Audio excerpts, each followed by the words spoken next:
This is the captain of the Enterprise. Ship. Podcasting, the final frontier. These are the ridiculous introductions I am forced to read at gunpoint, or should I say phaser point. Ship. Welcome to Ship, yet another in the long line of tedious Star Trek podcasts. This show is hosted by David Lawler and David B. Anderson. The two Davids will take you on a journey through time and space every 3 or 4 weeks, boldly podcasting where no podcast has gone before. Seriously? This is what you're making me read? Take it away, boys.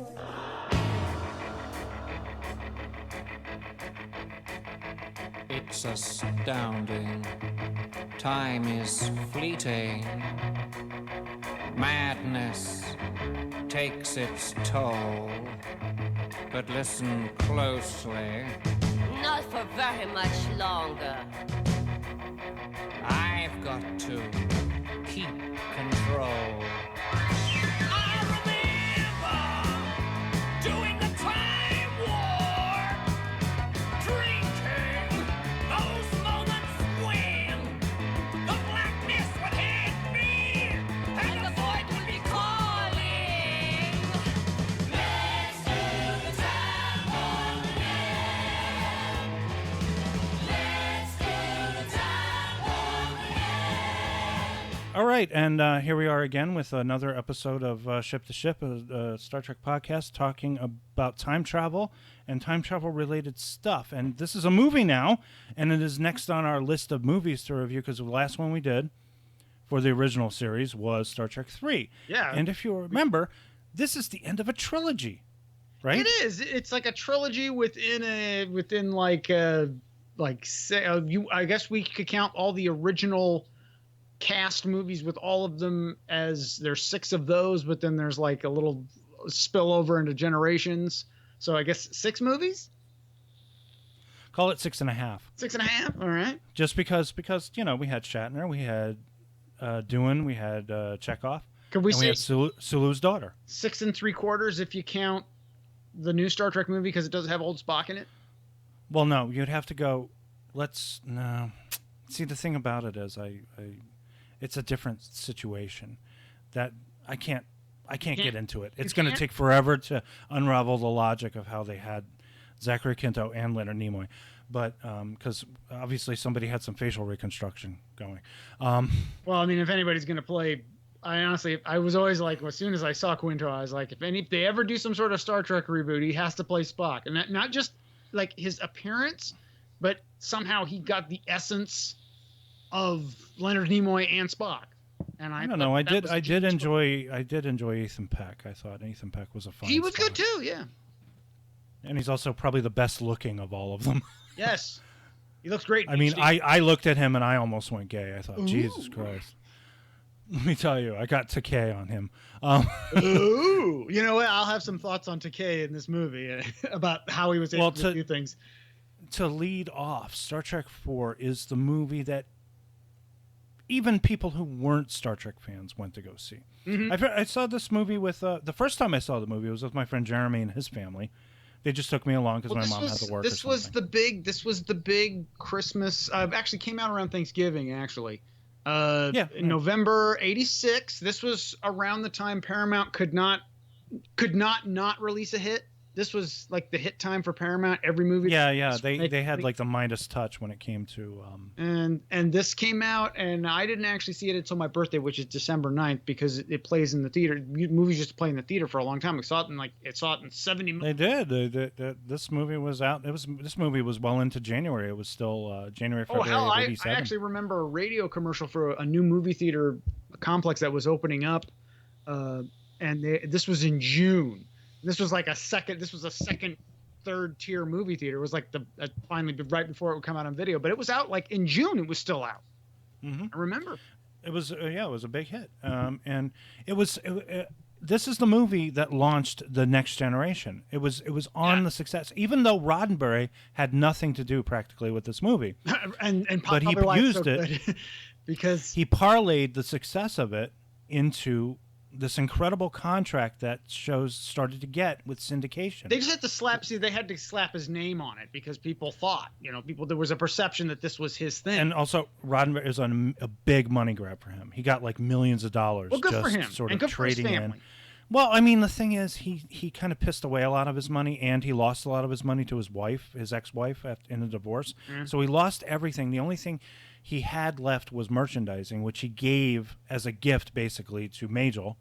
He married her and installed her as the head of the Star Trek merchandising empire, and that was how he ate for like, I don't know, 7 or 8 years before the motion picture came out. He got the deal with Paramount. They had kind of laid the foundation of this being a very popular film. Paramount, by the previous 2 movies, were like these sort of the beginning of those sell-through titles. This was all the explosion of home video. It was basically to promoted Star Trek, kept Star Trek. Yeah, do you remember if Star Trek 4 was a sell-through title when it came out on video? Oh yeah, all of them were. Yeah, Star Trek 2 was a $39.95. Then by the time Star Trek 3 came out, it was a $29.95. I believe this was a $24.95. So it just kept getting cheaper. Yeah, and I remember like there was kind of a big hype on it. I mean, anytime where you have a thing where it's like, oh, they're going to go back in time. Not only did they go back in time, but they go back in time to 1986. So it's like it's almost like a personal thing of like, oh, Star Trek is here and it's hip. Plus, yeah, and let's be honest, the time travel thing cuts the budget significantly because you don't have that. And yet, I think you don't this have the space battles or anything. This probably like that. had. I'm going to say, because they kept those budgets pretty low. I'm gonna just pull it out of my ass. I'm going to say this probably had a good $30 million budget. I'm going to say. For its time, because I know 2 had a $12 million, 16 had a 3 had a 16, and I believe this was around 30. Just because, and this kind of gets to a point I wanted to make about Leonard Nimoy. This movie was $21 million. Oh, okay, good for them. It was a $21 million budget, and even figuring into inflation, that's only a little bit more than the budget for Star Trek 3, but Star Trek 5's budget was $10 million more. And you got Shatner. You got well, that was Shatner. it wasn't Shatner. It was the writer's strike and the okay. delays in the script and everything. And everybody was on the clock at that point. This when has they were shooting. like 12 different writers on the credits, and I'm like, okay. Well, yeah. It's interesting. Okay, they had a script. And they didn't like the script, so they brought in Nicholas Meyer. And Nicholas Meyer did a polish and rewrote some things. I think Nicholas Meyer might have been the one who actually put the time travel thing in, because Nicholas Meyer is kind of a time travel guy. So they brought him in, and they added a couple of the elements from Star Trek 2, like the glasses. The glasses was his bit. Yeah. So he threw it in. I think that like this is where I commend Leonard Nimoy on the sense that, okay, so he does Star Trek 3. Star Trek 3 was like almost like a negotiation of like, I'll come back if you'll let me direct this and do some things that I want to do. He was probably he was very shrewd. But he was also very much of a team player. There was probably like him, the writers, the producer. Well, everybody had a lot of respect for him, even the studio, and like everything. He negotiated with it. Everybody worked together. I do think that this film was. He did so well with Star Trek 3. It made about as much as Star Trek 2, but I think people felt like, oh, he can actually make a movie. And when I think what he did was they had the confidence in him to just make the movie he wanted to make, and they trusted him to make the movie. This didn't look like it had. I think this was studio interference. This didn't look like a studio interference movie where he had to. We when we talked about Star Trek 3, right? We talked about Harve Bennett's impossible miracle script that not only brought back Spock, but introduced a few incredible elements to the Star Trek canon, like the Katra and the Klingon sense of honor. All that stuff would continue on, and it was just Harve Bennett trying to figure out how the fuck am I going to get Spock back. And so, I mean, combining Genesis with the idea of Spock's Katra was brilliant. Genesis? It was like one of the most brilliant things you could, and it's so totally, you're like, this is fucking bullshit, but it works. Yeah, this whole thing works. And also, this reminds me of like, okay, so we to cross pollinate with Star Wars. Okay, Rise of Skywalker. There's tons of like a whole bunch of like things have to sort of culminate, and the answers are not really there. Whereas this, if you pay attention, all your questions, like all the loose threads, or even like Savick. Rise of Skywalker is just. I mean, like it's not. Rise of Skywalker is not one man sweating over a typewriter trying to figure out how to piece this off. I think with Rise of Skywalker, they're just like, all right, confuse the fuck out of people. Okay, let's do this. Let's do this knife, this weird knife. Yeah. Arc, Death Star, Fallen, Emperor, something. I don't know. Just throw something in there. This is very much like they hit you with. I mean, like the callback to the glasses. You have even Savick is literally there for like, I don't know, like a minute to wrap up a story, and it's a very good moment. We watched Star Trek II in the movie theater for its anniversary. I brought Regan cried at the end. She didn't even know anything about Spock, but she loved the way it ended, right? So I figured, okay, I'm going to show her. Eventually, we'll get around to Star Trek 3 and Star Trek 4. So we did it last week. We watched Star Trek 3, and then we watched Star Trek 4. Star Trek 4, it comes out of nowhere where you come up with this idea. You think of the movie. It's interesting because Star Trek 3 could have ended it right there. It could have ended the whole thing, because it ends with end of it, and the adventure continues. He looks at him, he goes, Jim, your name is Jim. And it ends there. It's Star Trek 3 it's a wonderful humanistic movie. It's an emotional movie. It's a movie where you get to see, for the first time, you get to see these characters as human beings. And there's a lot of love and a lot of affection, and it's a wonderful thing. Even if that affection didn't really translate to the real life personalities, but they worked so well together. It's one of Shatner's greatest performances ever. Well, it raises the stakes of like, okay, you already killed Spock. Where do you go now? Well, you how the fuck do you get out of this mess, right? You kill his son. You kill the Enterprise. It's like, your ship, your son. There's a price to be paid for this. It's like the needs of the one outweighed the. And you would think, it is that problem that movies have, is that a movie always has to be bigger and bolder than the one that preceded it, right? So you killed Spock in Star Trek 2. Yeah. You bring back Spock in Star Trek 3, but you destroy the Enterprise and you kill David. At great price. Before he doesn't even get an opportunity to really spend any time with his son. And then they bring Spock back to life. So how do you top that? So you don't. You go in a slightly different direction, but yet you go in a direction where you don't even think. You could never think for a million years that they would go this route. They even I heard that this has a Leonard Rosenman film score as opposed to James Horner. Yes. And the funny thing is, now some people like it. I think it's adequate, but it actually was nominated for best film score. I don't think it won. I think it probably was because it was just kind of came out of nowhere as a big rip-roaring success. Yeah. But Rosamund's score is very much. If you heard his score for RoboCop 2, it's just a carbon copy. Yeah, of his score. He had kind of he had like a much like James Horner. He had a particular style, and you could recognize it. It was like every movie.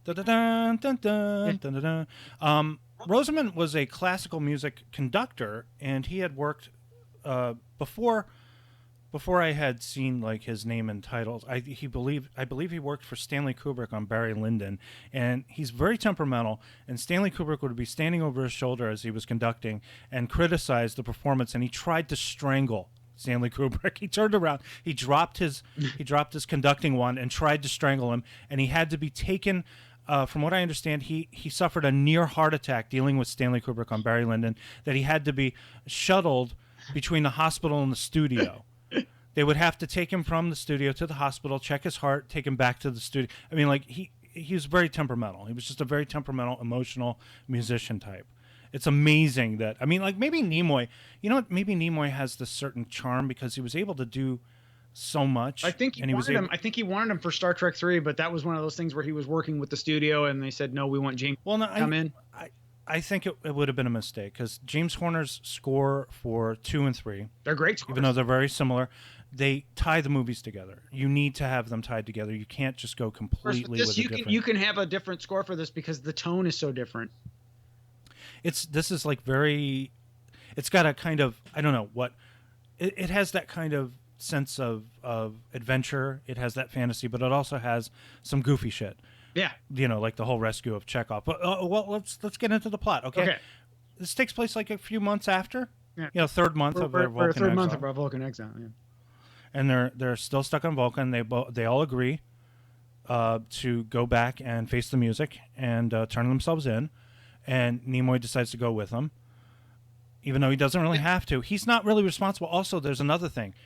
McCoy is not really responsible either. Remember, he was under psychiatric observation. Yeah. So basically, he was abducted by his friends and taken along. So he really doesn't have to face the music either. What I like about this is the fact that, okay, this was a crossover hit and everything. They basically tell you, if you haven't seen any of the Star Trek movies, you know, you probably heard stuff through osmosis, but they explain like what happened, who did what, you know. Oh yeah. And the whole beginning there with lines. John Schuck. All they need, and this is movies need to understand this. You just need a few lines to explain something, and that will be enough. Oh my God! If only, because I can I tell you, I saw one of the worst movies I've ever seen in my life, and it had so much potential. I watched it a couple of days ago. Mm-hmm. It was called Annihilation, starring Natalie Portman. It was from 2018. You know, I kind of like that one. I was watching it and I was like, they're not explaining anything. What the fuck is going on here? The point is that you don't know what the fuck is going on. And I mean, the only thing I really liked about the movie was the last 5 minutes with the weird thing that was going on between her and this thing that was mimicking her. Yeah. I was just thinking, can we get a little explanation? Hey, pretend I didn't read the book and I'm just watching the movie. Just explain it to me a little bit. What's going on here? Mm-hmm. Well, even if you saw like the movie Dune, and they kind of explain what's going on, sort of. Kind of. You have Virginia Madsen talking for 10 minutes. Yeah, sort of. The big talking head. But yeah, the movie starts off with scenes from and previously on Star Trek. You know, just like they did with Star Trek 3. Right. They showed the end of. That's and they kind of cut together different things where because what they do is they show the view of something. I don't know where a camera could see this. Yeah, I don't know where you got a camera from that you can get an for angle. The audience to understand. Oh, okay, they blew up the Enterprise, and then they show like, you know, it almost looks like Captain Kirk is explaining, you know, in order for me to explain fully what's happening here. But that's actually I love how they totally took out Carol Marcus and just made it all Kirk doing. That's always a shame. Maybe I don't know. Maybe she had a dispute with the studio. I don't know. Couldn't appear. There wasn't any reason why BB Besh couldn't be in. Well, at least they brought in Robin Curtis as Savick just for. They brought in, but right away Regan was like, I don't like her. Well, she's gone. I was like, well, she apparently she had an agent who demanded a lot of money because everybody knew that she was really great in the movie. Robin Curtis is fine. She's okay. She's not quite as sexy as Kirstie Alley though. No. You know, but she's okay. I mean, and she did appear later on in a Next Generation 2-parter. You remember? You're right with the power of love weapon. The power of love. That's the power of love. Speaking of time travel, because I think a movie like Back to the Future showed that you could have a comedy, a time travel comedy. Why not take that idea and sort of incorporate it into Star Trek?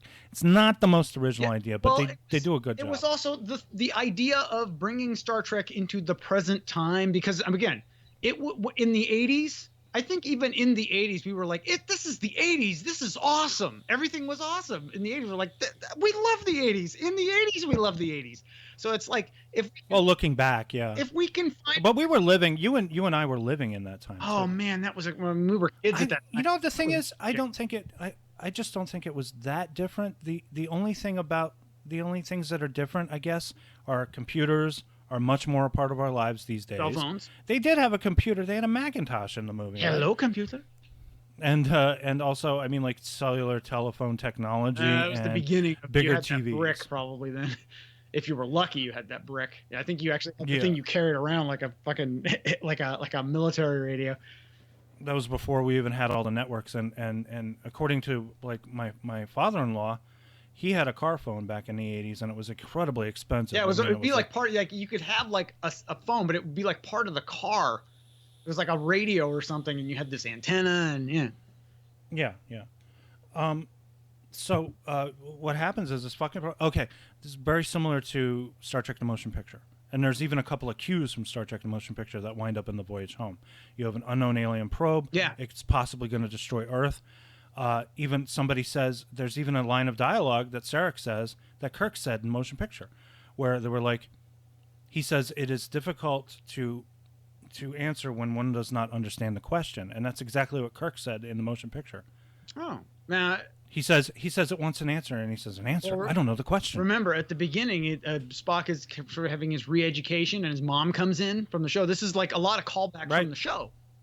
Yeah. It's like we talked about Tomorrow Was Yesterday, right? Yeah. Slingshot Around the Sun, and then there was an episode called Journey to Babel where we meet Spock's parents, played by Mark Lenard and Jane Wyatt.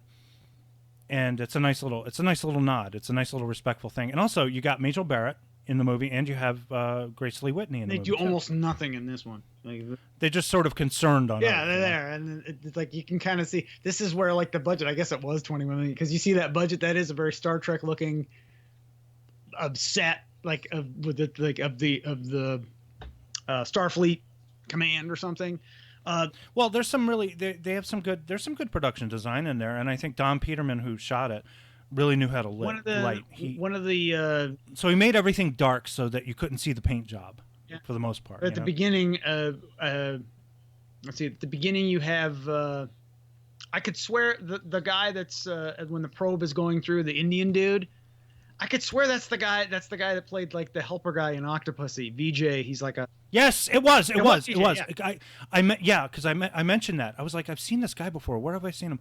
Oh shit, he was the guy who was James Bond's helper in Octopussy. Yeah.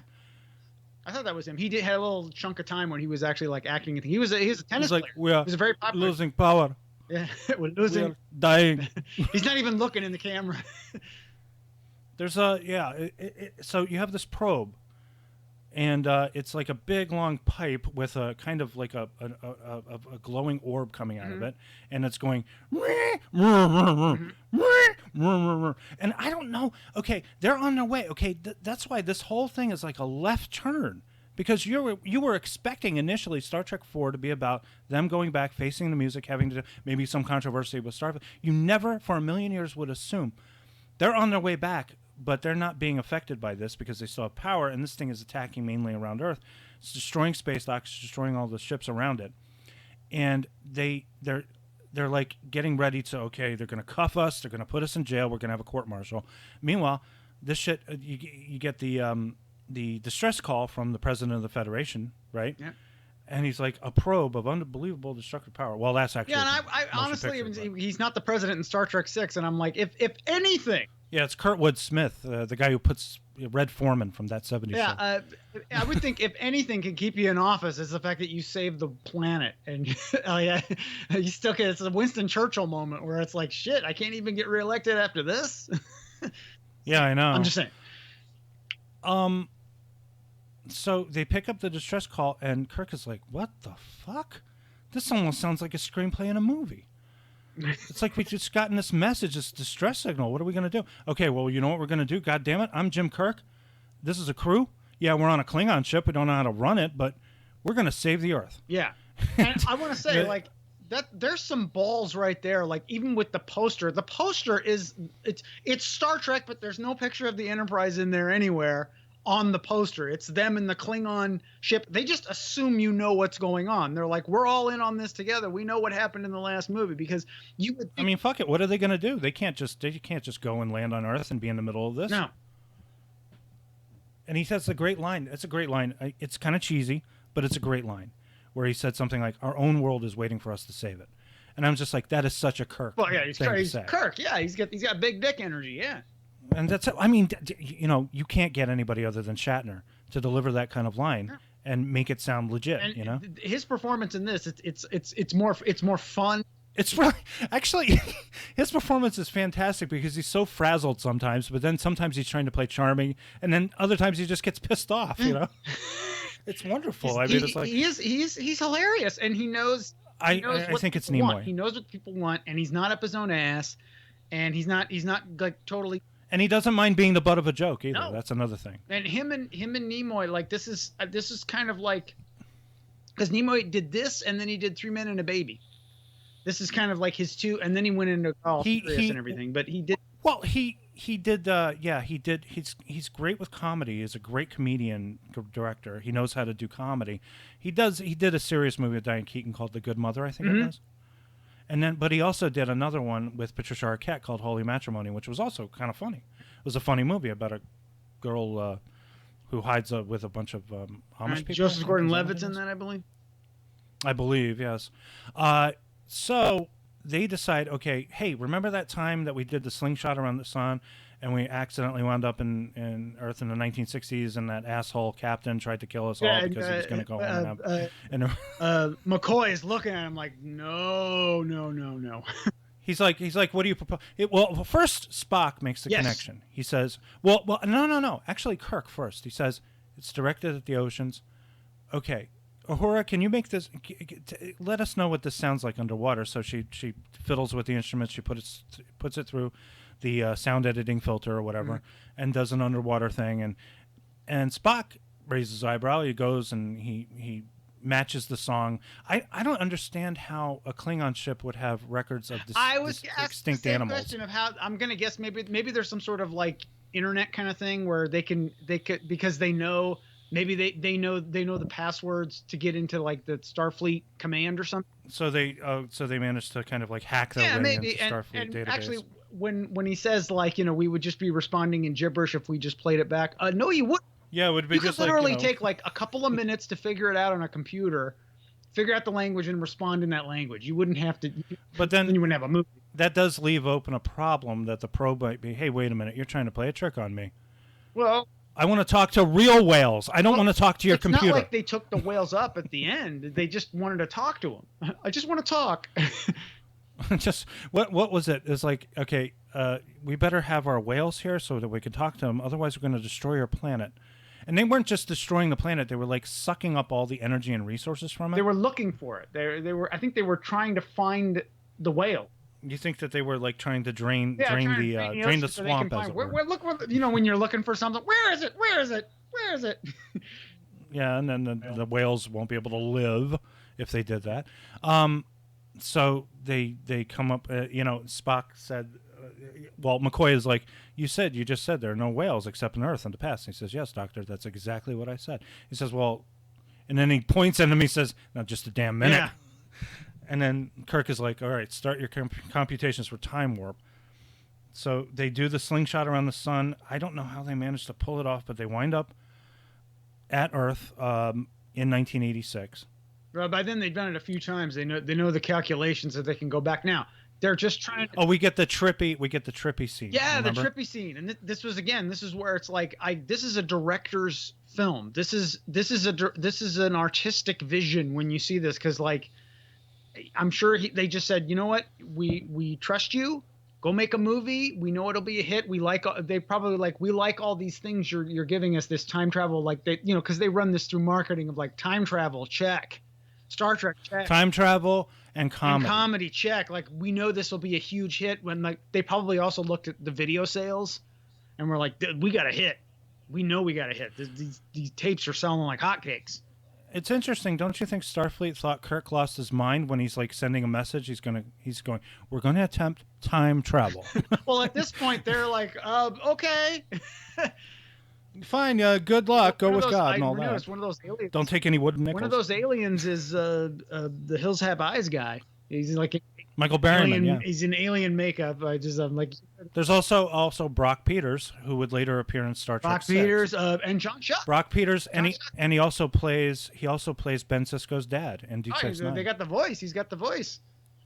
And John Schuck would later appear as another Klingon. No, I thought he was playing the same guy. No, I don't think so. I think he was playing a scientist in that one because he was. No, well, do you remember? It was the explanation for why Klingon suddenly developed didn't have the forehead ridges. No, I'm talking about Star Trek 6. I'm talking about John Schuck was in Star Trek. No, I was talking about Enterprise. I'm sure that was a different character. No, I'm talking. There was a two-parter on Enterprise that explains why the Klingons didn't have forehead ridges in the original series. We do not discuss that. It was a disease. It was a virus that was initially stolen from Brent Spiner's character, who is an ancestor, I think, of Dr. Another Soong. Soong? There's so many of them. Another Soong. And this guy, he was like instrumental in starting the eugenics wars or something like that. Again, they moved everything. They move everything up. As we get more into the future, they move everything up. They wind up in 1986, of course, immediate culture shock. Why don't you watch where you're going, you dumbass? Double dumbass on you? and it's like, and that actually made Regan laugh. She I love liked that that. She was a little freaked out by the whole trippy thing through time travel thing. Ooh. She was like, "What is going on?" I saw that in 70 millimeter in a big theater. Gotta say, but when we hit, I mean, like it's serious. I mean, a lot of this is serious, but McCoy does have some funny lines early on, right? But then when we get to 1986, suddenly it turns into a goofy comedy of errors, and right? this is again, it's like the directions, like the economics of storytelling of like they tell you and then they show you. It's like, well, where can we find all this? And then they're walking down the street and it says, looking for something, Yellow Pages. There's a couple of Chinese people yelling, yeah, it's like it's right there. Yeah, we were, and I love that. we were making lots of coronavirus jokes during that scene where they were arguing. I love that. I love the music too. The whatever that jazz funk fusion. Yeah, it's great. Yeah, it was like something like right out of Stakeout, the John Badham movie. Yeah. So they go to the Cetacean Institute because there's a couple of humpback whales named George and Gracie. They meet. What does it mean? Cute. They meet Cute. What does it mean? Exact change. Yes. Well, first they get the money, right? They get the money by going. They have Yeah, they're worth a lot. And he's like, it's so funny because Kirk is naive, because he's like, I'll give you $100, and he's like, is that a lot? Because he doesn't know. Yeah, I remember. He doesn't have a clue. Yeah, and then it's like, but you gave this to me, and I will again. and I'll get him back. That's the beauty of it. They don't That's care kind of a about weird fucking paradox thing. Like there's a couple things like, shouldn't we be doing this? They're like, fuck it. Oh, okay, but the thing about it is, you know what would have been so perfect, but they didn't do it? They should have had Kirk reach into his pocket in the 23rd century and pull out his glasses again. Why didn't they do that? They could have totally, it would have been like, oh my God. It could have been a total paradox moment. And people would have been, holy shit, he really does have his glasses. They would just magically appear in his pocket maybe again. They fix, it's like maybe they fix Retinox 5 so he can take it. But he's allergic to Retinox. That's what I said. This is they fixed it. So they go and they look and we get a little bit of an education. It's a little preachy. It's a little preachy about how whales are being hunted to extinction. Spock decides, you know what, we should ask them. So he jumps into the water. He mind melds with the whale. Oh, I got it. You know, I mean, like, do you remember the reaction from the audience when you watched the movie? I remember laughs constantly. Yeah, there was a lot. When I saw it again, it was like later in its run, and it was on my birthday, and it was on like a Tuesday, and there weren't a ton of people. It was like during the day. It was like a matinee show on a Tuesday. So when I saw it, there were maybe 30 people in the theater, so it wasn't like a packed theater, but I do remember like some laughs. We saw it like when I saw it with my friend Jeremy at the time. We saw it opening weekend. The place was packed. People were rolling in the aisles because they were not expecting comedy. Yeah, because Star Trek was always Star Trek 3 is a very serious movie when you come down to it. Great about going to the movies like in the 80s of like people were there to genuinely be entertained. So when you would have a packed theater, I don't know what it's like because I haven't been in a ton of packed theaters lately. Like there, even when it's a packed theater, there aren't huge reactions to things. But I can remember going to see movies in the 80s, big laughs. Like when I saw Bill and Ted, that got huge laughs. It's like when you're in a packed theater, people screaming, yelling, laughing. Like that was what it was like to go to the movies then. Everybody was happy. I miss the 80s. Back then, yeah, I think the last packed theater, because the last two movies I saw were, Parasite I saw, and there was only like maybe like 20 people in the entire theater. And then Uncut Gems, there were like 5 or 6 people. But I think it might have been Rise of Skywalker because I don't know, was it? Maybe it might have been. But yeah, it's been a while since you really saw something packed to the rafters and the audience just reacting. Yeah, people weren't really wildly reacting to much in everything Rise of Skywalker because the kind of that feeling of like, oh, this is not that good, kind of like was seeping into people's brains. Well, it's again, I did get everybody to applaud. There were a couple of cheers of some Star Warsy moments, like Wedge shows up and things like that. There was applause after Star Trek 4 ended. I do remember that. There was a lot of applause at the time. Well, it's got a great ending. It's but you're not expecting this level of comedy. It's very goofy comedy happening. And so, I mean, like, he gets out after he's mind melded. Jillian's like, what the hell were you doing? And then we get into this running gag. Because, again, comedy, it depends on running gags. And the running gag of this is the colorful metaphors. Yeah. It's like, what the hell were you doing in there, Buster? It's like, it's like attempting the hell to communicate. The hell I don't. And yeah, I mean, it's like, the hell you were, Buster. Your friend was messing with my tanks, messing with my whales. They like you very much, but they are not the hell your whales. Yeah. There's even a joke later that a lot of people miss because I don't know. I think it's when he says he's like, Spock, where the hell are the computations? He says 1 damn minute, Admiral. Which is again, But let's say, you're not expecting it. her reaction to everything is so. She's so okay with these two weird guys fucking around, and then she ends up giving them a ride, and I'm like, lady. Well, she did have a tire iron. I guess. I mean, and she looks like she can take care of herself. That's the thing. She's smart and she's tough, and I do like her. I like her as a character. Later in her life, she's gonna have to fight off Stephen Collins. No, Jesus, Stephen Collins. But that's not. From what I understand, they had written the part for Eddie Murphy. They were going to have him be like a kind of nutty professor type. Is that what the gag was? No, I think he was just going to be like this sort of like this scientist, and he was going to be. That would have been, if it's a nutty professor type, that would have been too weird, I think. But just like him reacting, but that would have been a bad idea because he was the biggest star at the time. It would have detracted. You can't have Shatner and someone who's a bigger star than him in the same space. You can't. I think they came very close though to casting him and having nowadays him there. You could have been a Star Trek movie because he's not the Eddie Murphy he was. Well, it says here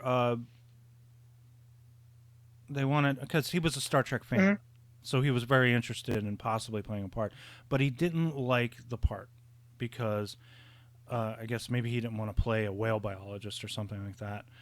So instead, he made The Golden Child, which was, as we know, went down in history as one of the greatest movies ever made. It kind of is. It kind of is. Just the part where he picks up the whatever that thing is, and he says that. What does he say when he picks up that thing? I forget. I forgot. Do you remember? In The Golden Child, he says something. He has to chant. Oh, I don't even know what the chant is. was. You know, maybe you can put the clip in. I'll put the clip in, maybe, if I can fit it in. I want the knife. Please. So she takes one of my favorite gags, of course, that got big laughs in the theater was when she was like, "You guys like Italian?" And they both look at each other, and Nimoy's like, "No, no." And Nimoy just goes, "No." He's like, he says, "Yes, I love Italian, and so do you." Yes. It's great. It's a great kind of. It's just bizarre. Do you think that was an on the day, or do you think that was? I think there was a conscious effort through the whole thing of like, let's have some fun. We're here. Let's have some fun. I think the reactions were not rehearsed. Maybe it could have been made up on the spot. Mm-hmm. It could have been made up like she says, "Okay, you guys like Italian and you guys argue amongst yourselves," but it was just. Well, you have to remember, at this time they didn't hate each other. This time they were great friends. So when you're hanging out with your friends and you're just coming up with stuff and you're spending somebody else's money, why not? Well, they also actually, from what I read, Shatner only agreed to do the movie if he got a chance to direct Star Trek V and to also get, I think, just a little bit more money than Nimoy. Because Nimoy, of course, being an actor and director, has to take a pay cut. He can't get 2 paychecks. He's getting 1 paycheck. So he's basically he's directing for a very small fee, but acting for a bigger fee. So Shatner wanted to make sure he got more money than Nimoy. I think that's what the issue was. Well, you can't, honestly, at this point. And also Favored Nations, where he gets a trailer of a certain size and Nimoy gets a trailer of a certain size. You know, at this point, if I was with somebody if I happen to be doing an entertainment product with a fellow person that had a huge ego, I don't know how that could happen. I would be like, let him do what he's gonna do. I still love it. I guess, but I mean, Nimoy was like I said, Nimoy was kind of more of a method actor, and Shatner was more of a Shakespearean actor. Also, remember Shatner? He was making like T.J. Hooker money at this time. I think he was, and what's more, he cast Leonard Nimoy in an episode of T.J. Hooker. It was Nimoy played a guy whose daughter was murdered, and he was he was trying to find a killer himself, and he kept tangling with Shatner because Shatner's a cop, and he's like, you can't take the law in your own hands. And they have this whole fight between I think them. this would have been the end of this. Came out Christmas. I'm wondering, was this perhaps originally intended for '86, for summer '86, and they're like, let's just bump it to Christmas because this was the first. Because all the other ones were summer movies. I only know about the delays when it came to writing the script because they said they didn't like the original script Also, they got. they had so Nimoy brought in Nicholas Meyer Paramount to had add so some many hits personality that to it. year. They had Top Gun, Yeah, they had Beverly Hills Cop 2, Top Gun. Like, why not bump Star Trek to Christmas? There's nothing else coming, or Thanksgiving, but why? There's nothing else coming out like huge.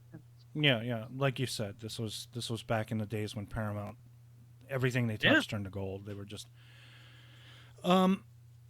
So they go through the whole thing, and the whole idea is to bring the whales into the future so that the whales can tell this probe what to go do with itself, to quote McCoy, right? But they have to go through. They have to figure out how to finesse Jillian, the doctor, the scientist. The whales are released, but then they have to find the whales. But first, they have to rescue Chekhov because he and Uhura were there to collect photos. Oh, my daughter hates Chekhov. She hates Walter Koenig. She said, I don't like him. I don't like him He's at not all. in it. And I was like, why? The voice. I don't know. Maybe she found him creepy. He's kind of creepy. That weird wig he wears. But she really didn't like him, and my wife is a big McCoy fan, so she's a big DeForest Kelley booster. Now, And DeForest Kelley gets a lot of great lines. we didn't. But there's like the middle part where they they break off, because they're a cadet review. They break off. They have to, they divide They up have into the transparent teams. aluminum. They have to get the transparent aluminum to cover so they can fill it with water to keep the whales. Actually, no. From what now that I've seen it like a million times, it's not transparent aluminum they get. They sell the formula for it to get the plexiglass. No. Because I know what you're saying. No, I don't what he think the says doctor develops transparent aluminum. Scotty says, well, normally I'd be able to do this because they can only get a certain amount of thickness.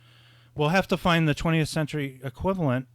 He said, But then normally remember I'd be able when to the do it, doctor no, he says says, normally I'd be able to do it with some transparent aluminum. Yeah. So, but the point he is, sells I think the transparent because- aluminum, but then I think they make the transparent aluminum, but it's going to take them forever to figure it out. But the scientist that they talk to at the engineering place, he says it'll take years just to figure this out, and he says yes, but you'll be rich beyond the dreams of avarice.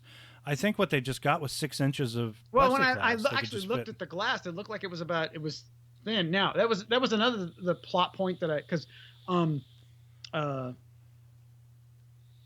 Takei has to Mr. Sulu has to get the helicopter. The helicopter, Now, he's poking around looking at the helicopter. Oh, I really like these.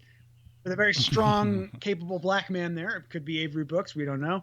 Okay, he's there, and I'm wondering, okay, how does he get the helicopter and is able to fly away with the helicopter? He's just sort of talking to the dude, and then later.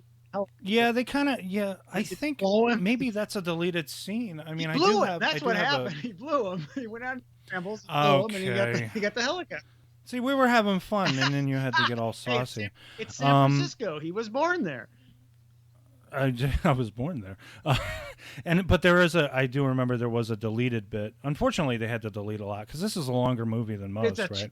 There was a scene where he actually comes across one of his own descendants or something, or an ancestor. Yeah, and it's like a little Japanese kid. Oh. And but they cut it out for time, I guess. But maybe I think there might have been an extra scene where he just sort of maybe he punches him or because something. what does he do? No. What he probably drew a sword. Yeah, well, I've got a sword for you. And he rips his shirt off and he covers himself in bear grease. Bye. So I think what he might have done, because he was stalking around that helicopter teleport place, he probably just grabbed the helicopter because, he is a pilot, so he probably does have a lot of experience. Maybe he said, you mind if I take her out for a spin? And maybe the guy was like, do it! Do it, man! But yeah, he does grab the glass enclosure that they use. Lots of really funky blue screen effects in this movie too. Yeah, and there's also like a scene that is so obviously, even though it isn't the greatest transfer, because I don't know why they didn't do a really good transfer. I watched it on Laserdisc and it looked okay. It looked okay. It was a weird thing. When you watch it now in widescreen, even on cable or Blu-ray, it's probably in the proper ratio. But when I watched it, this was kind of like the beginnings of doing things in widescreen. So it's like it's slightly zoomed. It's about a 2-to-1 ratio instead of the 2:3:5. Yeah, it's a little bit. Yeah. And also, I mean, like, I was a little disappointed in the Blu-ray transfer itself because it just seemed like an upscaled standard def thing. It did not have the clarity, and you can see it when you see when you look at the screen caps that accompany this episode when we're talking about it. You'll see that the clarity is not that great. But you know for what? high def. For the time, it was fine. It's like, I think it looks like a very early For high the def. time, it was fine. When you saw it in the theater, it looked the effects looked a little funky. Oh yeah, in the theater At it's the beautiful. time, It was a fine. beautiful presentation. Hell, it looked even good on VHS for the time, even pan and scan, on a regular tube television. But here not so much. And you can see a lot of the black lines around things when they're doing matting, and then also it's obvious in one of the wide shots, in some of the wide shots of the helicopter, it's a toy helicopter. They shot it in forced look at that again. perspective, and yeah, just look at the wide shots of the helicopter going by. You can tell it's a toy helicopter. Now, I got a question. It doesn't wobble or anything. It just looks kind The of. Klingon ship, they land right in Golden Gate Park, right in the middle. Now, this is another thing of like when they first land, and the two guys are having the argument. It's like these two New York. I like the way she Exactly, it's these fights. two New York garbage men in San Francisco. I never quite understood. If you think I'm going to spend $60 for a damn toaster oven, you're out of Yeah. your mind. Yeah, he didn't sound like he was from California. He should have been like, if you think I'm going to spend $60 for a toaster oven, I think you're out of your mind. You've been smoking too much of the wacky weed. Yeah. So, So but then totally. like okay, These guys were a couple of fat yeah, New Yorkers. But then Hey, the what are you ship doing is over there? parked there. It's a park. And a sunny, it looks like the weather's good. People should be going to that park, bumping into that thing all the time, you know? Like, Well, Jillian Well, does eventually. I mean, she does a little bit of nice miming because it's the obviously occasional, like, it's like the cheapest visual effect in the world to have her run up to something and then act like she bumped into but it and then, then yeah, falls. the only other effect it has is like occasionally, like a confused white couple comes by jogging and then they get blown away. Like, what the fuck was that? Oh my But that's all god! you we're see, all like gonna die. it's a park, you know. You'd think things would be bumping into that thing the whole. I don't really know anything about Golden Gate Park. I assume, what is it, like Central Park? Probably Is it full like of a homeless common people now. area? Probably. a tent Oh city god, now. just like past tense. It's probably tent city. It's a poop map thing. So they have to go rescue Chekhov because he got arrested by the 'cause Navy because they were stealing. They create this sort of like thing where like they have to get the dilithium crystals recharged, but they have to do a Right, it's a they go up ticking to clock. fusion. They part of the can't script. do it with fusion, but they can do it with a fission reactor. They can get the with photons photons or whatever that is. Photons, just hold it up to the sun, dude. That's where you can get photons. You don't have to go into Yeah. a naval ship. So they go to the hospital. Great comic thing, and again, Rosenman and his score really kind of plays the comedy thing. They go in, they rescue. Well, they heal Chekhov because they're gonna. Because McCoy's arguing with these doctors, and and he gives this old woman a pill, and she grows a kidney. She doesn't need dialysis. living in the dark ages. What are we living in the dark ages? So and then they rescue Chekhov. They get back. They go, and then they have to deal with a way. It's like one thing after another. It's a lot of adventure here too. Now, where for did comedy. they drop the whales? Because there's like Norwegian fishermen or something over there, whalers. Did they drop them off in Alaska? Because like, Well, they have. I think they had. But she said that they tagged them with something, and so they're able to monitor them. So they get the coordinates, and they're able to. Yeah, the whales are headed up to Alaska. Now, how did at the this Norwegian point. fishermen get all the way over there? I don't know. Maybe they crossed the Bering Sea, something Around like the that. world. But it's like it's a bunch of Norwegians, and they're like trying to. I mean, it's like terrible actually when you think about it. These whales were raised in captivity, and then it costs too much money to keep them, so they have to let them go. And right away, they're already in danger of You know, being we poached, celebrate our whales when occasionally like whales will come into Puget Sound to kind of come in from the ocean. Straight of one, if you Right, could get yeah. into Puget Sound, and we'll be like, "Oh, look at the whales! Oh, it's Oh yeah, the whales. They probably passed your neck of the woods on the way. yeah." I up there, guess right? I don't know. Sometimes they get trapped, and we help them, you know. And Well, I do have to say this movie did a lot for the it image did of the whales. one science fiction movie actually helps Like this is the world we live in, where it just takes one popular movie to get people to change their mind about something. We don't need to have a riot. And like it's a positive message, ecological, environmental message. And people don't even call it Star Trek 4: The Voyage Home. They call it Star Trek, the one with the whales. Let's watch the whales. Yeah, oh, and okay. it's of course, who knows how many people lost their jobs and their livelihoods and committed suicide because they weren't whalers anymore. But we don't talk about that. Oh, no. We don't want to talk about the unintended consequences to the economy. Although those people could just get better jobs. They could learn to code. Learn to code. Well, just tell learn to that code, to you the coal stupid miners that need their job. Yeah, learn to code. Try telling that to Takagi. Or Miyagi. Show me on the floor. Oh, yeah? Show me learn to code. Learn to code. Okay, so they grab the whales. Well, they run interference with the whaling ship, and then they fucking decloak. I mean, it's amazing, a lot of the consequences, because, again, Jillian goes with them. Yeah, she jumps on. They commit the most completely irresponsible act ever. When he beams up and she just jumps on him, I'm like, do you like beaming? Does beaming work like that? Like, does it have some sort of like buffer where if two people are on one thing, What do you think, that they would like show up like those horrible creatures that come out of the transporter? I'm thinking of Star Trek: The Motion Picture. Those like. that'll happen. But Enterprise. What we got back didn't live long, fortunately. Oh my God, Starfleet, do you have them?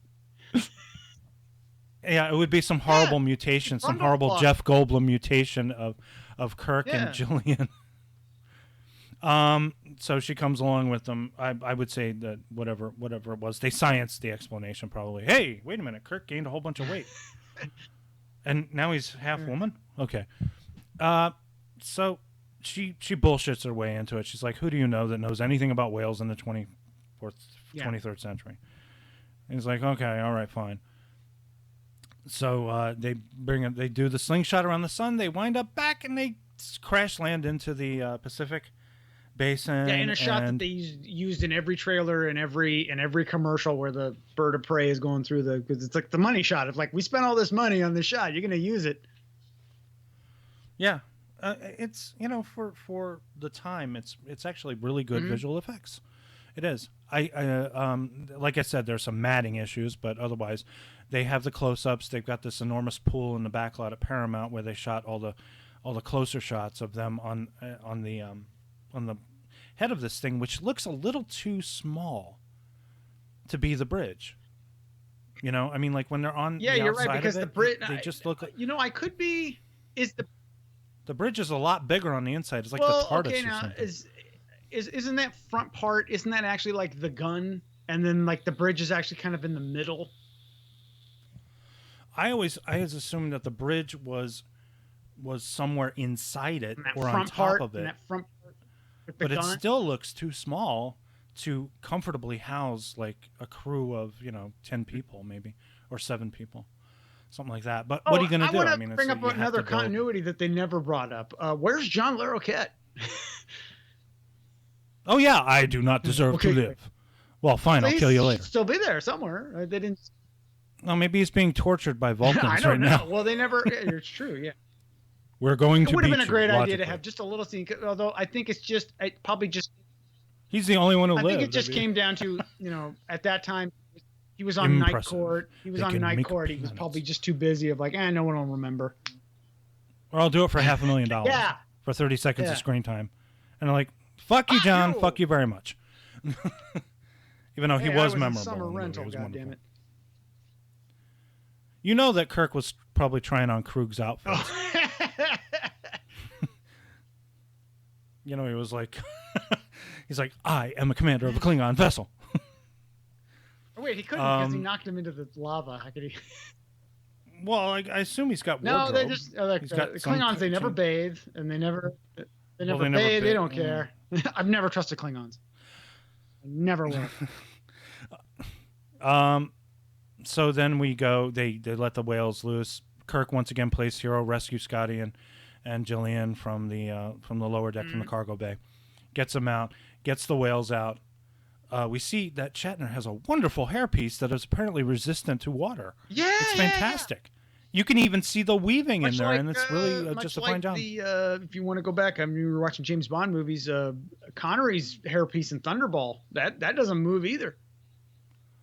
Well, we'll see, because Okay, Thunderball good. is on All my right. list of I don't know if movies that's. I that don't think have. it's like there are a couple of shots where it's the stuntman, but there's a few shots where he's swimming around. It's obviously, I think it's when he's in the tank with the shark, and it was scared the shit out of him. If I could just say, just as a diversion, even the Man with the Golden Gun, I still prefer Roger Moore over Sean Connery. Sean Connery kind of creeps me out a little bit. He's a little too. Roger Moore is funnier. He's a lot funnier. He's not. Although dark, you know what, Man with the Golden Gun, he goes a little dark, and it doesn't quite work, or he's pulling Maud Adams' arm behind her back, almost breaking it. It's kind of uncomfortable to see him doing stuff like that. Oh yeah. But still, then you get I a Spy mean, Love, he's back, and he's awesome. Yeah. Okay, so getting yes, to the whales. The whales are free. The whales are... Now, is Gracie having her baby at that time that she's communicating? She is very with the pregnant. entity? They never really address it. She goes into this kind of dip where she goes vertical in the water, right? And I'm assuming that's Gracie anyway. And I feel like she's having her baby, and she's like, "Please don't kill us." I mean, Spock did tell them the plan. We want to take you to the future. You got a problem with that? Like, no, fine.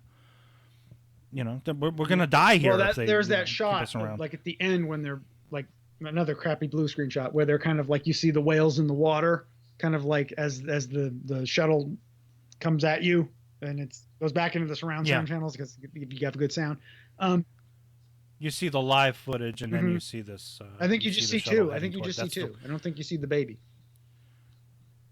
Okay, so maybe false labor pains. Then, all right. So we get to the end, and we get to the whole thing with the kind of a court-martial thing. I'm not quite sure because everybody's there that was there at the beginning of the movie too, including the Andorian and the weird werewolf creature that Regan was really impressed with. She was like, "What is that?" She was like, "That looks like a werewolf. They have werewolf planets?" And I was like, "Yeah, sure. Why not? They got Andorians. Why not?" And the creepy, weird, squeaky things that have kind of like fur and a weird thing over their face. Yeah. And they're probably like, make some aliens. I'm like, okay.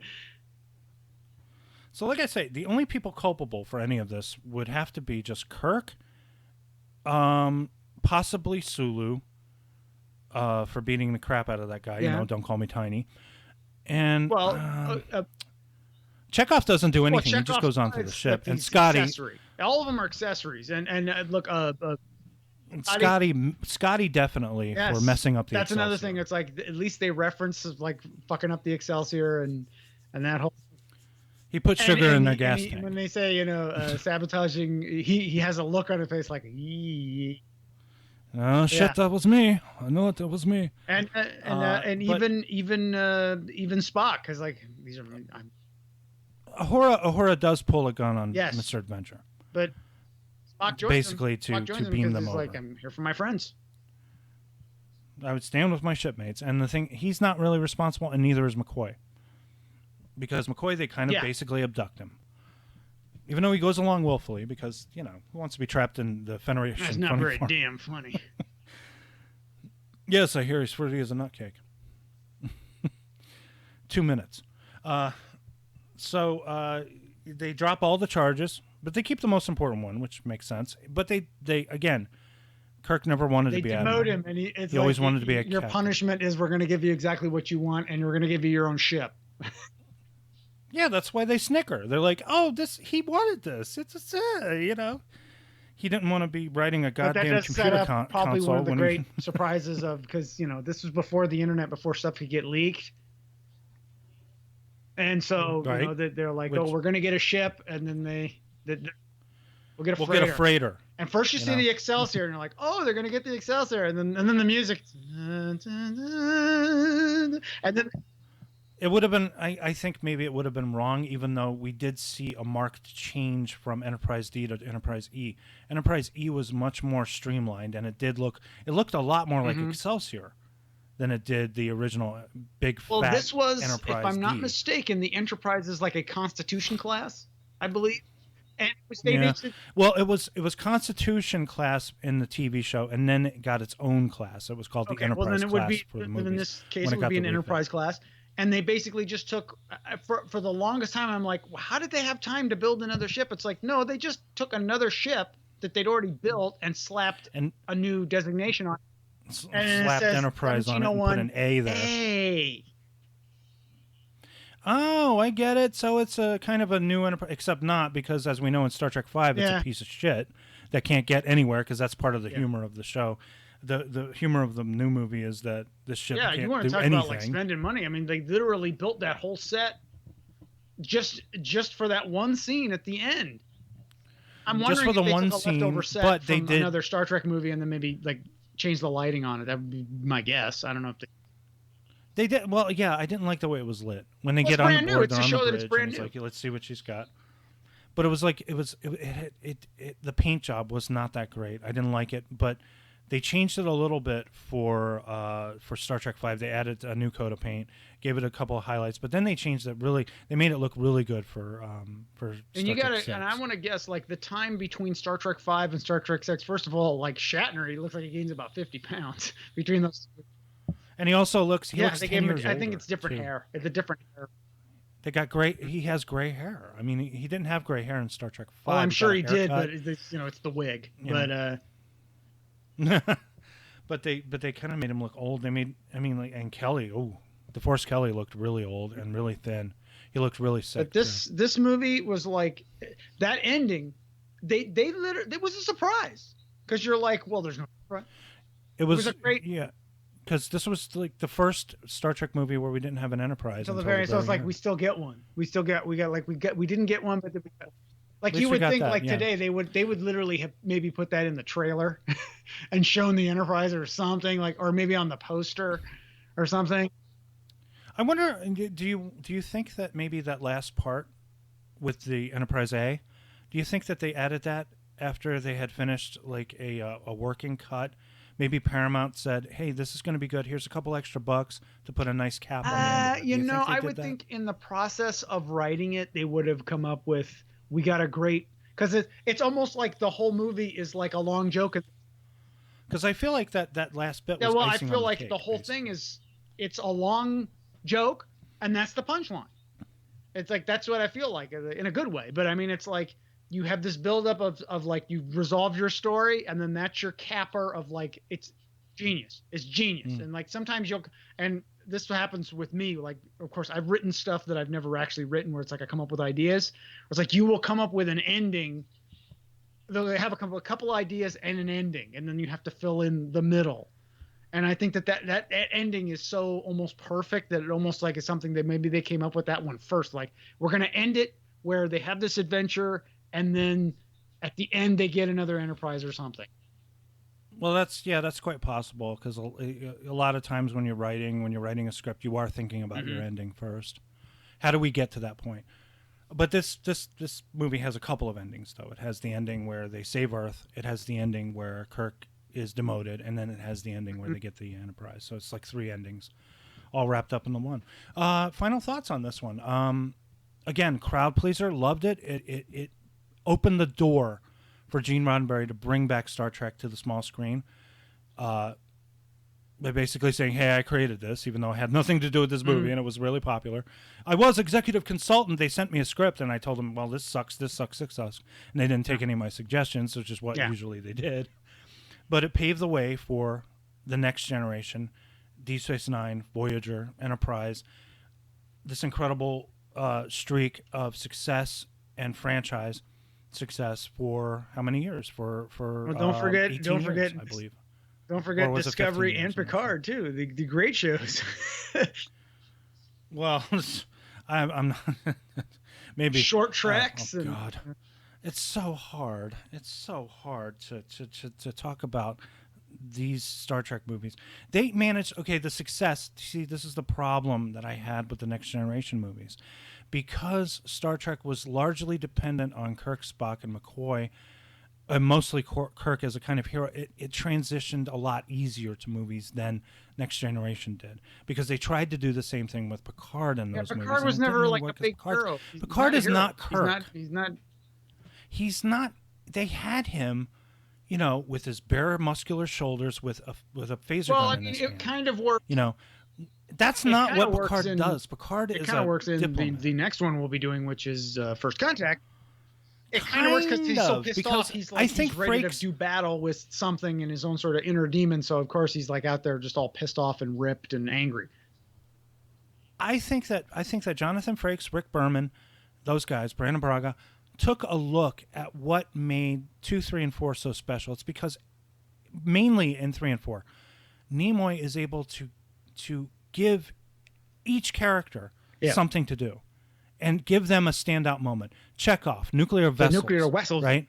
In Alameda. The nuclear vessels.